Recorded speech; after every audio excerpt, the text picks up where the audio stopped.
Ladies and gentlemen, thank you for joining me. I am the Fuzz, and I'm here to entertain.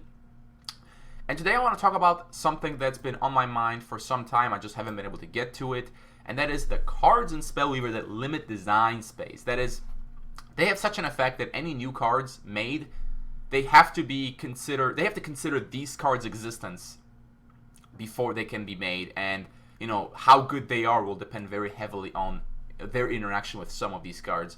Basically, the simplest interaction would be, think Big Game Hunter, the Hearthstone card, the card that blows up guys that have 7 or more attack. That means guys with 7 or more attack are automatically worse, so they have to be made better or not at all. And Spellweaver has a few cards like that too. So we'll start with the less offensive ones, and that is Instill Life. Because this affects all creatures that cost 2 or less, it means that any card that is made at 2 mana is a target for Instill Life. It's one of the reasons Fae of Charm was nerfed to 3, because you could bring 2 Faes back with this, and it was rather powerful, even if the deck that was actually using it wasn't, like top tier or anything. But basically, especially 3 aspect 2 mana cards, which tend to be pretty powerful, they can be brought back with this. So any new card made with those stats, well, that's just more stuff for Instill. Now, when I said the lesser offenders, I honestly don't care how many targets this has. I think it's an awesome card. It's one of my favorites, but just something to keep in mind. And this card also makes any card that costs 3 mana and 1 aspect a lot worse than 2 mana 2 aspect, because, well, they can't be targeted with this. What a shame, right? And the other lesser offender is the Thaumic Reflector. Well, for every spell they make, well, this just gets better, right? It has more targets. Now, again, I don't know if I'd really mind that much, since this leads to some creative decks. And they did mention that they might nerf this card also some way. I'm not sure how. Most likely, don't let it reflect the same card over and over again with multiple reflectors. That would probably make sense. I hope they don't make this legendary, though. That would kind of suck. So, yeah, that's the lesser offender. Now I'll go for the bigger offenders. NonPower Engineer and Unicorn, basically the same thing. They destroy spells, but they destroy spells very efficiently. It's a body that you get. This one in particular is a crappy body, but it's a body nonetheless. Free kills a spell, and you get another benefit. You get energy added to whatever card you want. So, and Unicorn, if you think about it, okay, you don't get energy, but it's just a good body. Like, it's a 2/2 with 3 speed. It's an elf warrior, basically.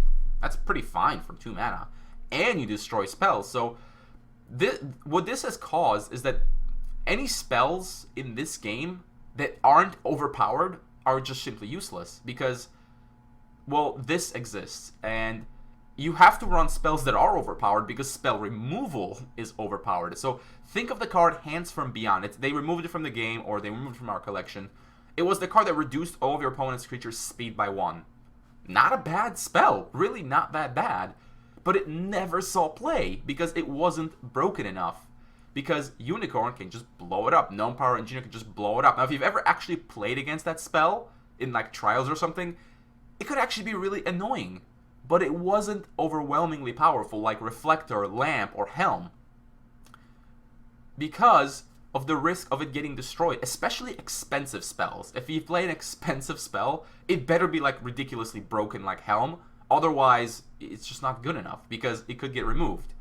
And if it doesn't get removed, it has to be great so that the risk, the reward is worth the risk, and Helm is the perfect example of that. And we'll get to that card in a second. So both of those cards, NonPower Engineer and Unicorn, make future spells and artifacts kind of have to be really good or not played at all. And also, any artifact creatures, if those are ever made, will be already a lot worse, since unicorns are good cards to put in basically any nature deck. NonPower Engineer is good to put in most wisdom decks because you can power up protectors, you can power up like anything energy based, like Foundry Engineer. So poor spells they have to be overpowered because the thing that counters them is also overpowered. I don't know. It is what it is. And now the 2 big offenders. Lord Karthus, the Game Breaker. Basically, I don't know, man. What I don't like about Karthus is the first effect. The whole destroy a creature. I don't think a creature should do this, because it's just too simple. And what legendary are you gonna make that can beat Karthus? Like, Karthus just comes down and kills anything he doesn't like, and he gets you life too. So that's why cool cards like Zierra and Dread Knight just don't see play, because they could just be killed by this. And, well, yeah, whatever cool legendary they come up with will just die to this. Control decks will always go to Karthus because it's just very good. I mean, the legendary they would have to make would have to be ridiculously powerful to actually be considered playable over Karthus. Like, let's say if it wasn't a different aspect. Let's say Corruption got some new ridiculous legendary. It would have to be really ridiculous for it to be considered playable over Karthus. And it's just kind of a shame. Now, I like Karthus. I mean, he's our boy. Like, he's the boy of Spellweaver. But I just wish he did something else. But at this point, I don't think he is going to do anything else. He's already been nerfed twice. But, like, he's been nerfed twice and he's still a great card. that should tell you a little bit just how good he was. But, oh well. Good old Karthus.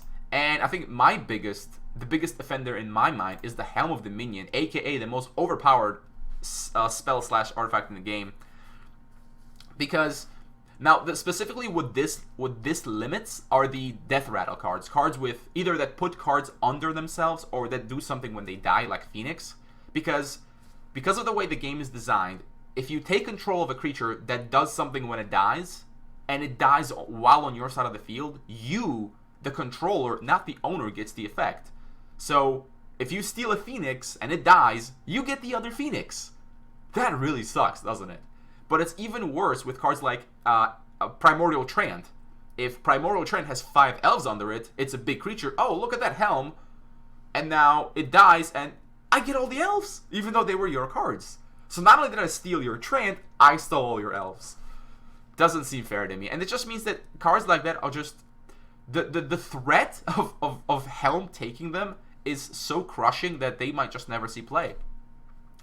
And just Helm itself is such a card that it's either insane, it's like an insane swing, and you play it, you take their big creature, and it's like you summon this creature as well. It's a great swing, but if they play like a Unicorn, then your turn has just been cancelled. They still have mana left over, and they just play more creatures, and now it's a crushing tempo loss. So it's either great or it's awful. Now, Path of Transcendence does make it a little bit better because it's kind of like a sure thing, but I don't know. I still can't get behind Helm giving you the Death Rattle effects as well, because it just makes those cards bad. Like, I'm never gonna want to put anything under a creature because I might run into Dominion and they're gonna steal it, and then what? And then I just get completely destroyed. I don't know, man, but that's what Helm is to me. Look at those red eyes, man. This guy agrees with me. He is really mad about what the Helm does in the game.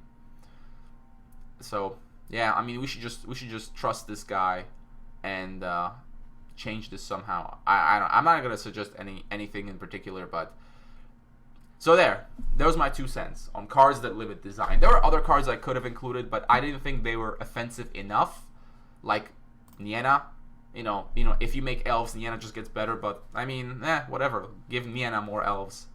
That's fine by me. These are the cards I really wanted to focus on, especially the 2 purple ones and the 2 spell removal guys. Those are the main candidates of this debate. Anyways, thank you for watching. I hope you enjoyed. Hope you learned something. Like and subscribe, or just leave an amusing comment or something like that. And I'll see you guys next time. May RNGesus be with you.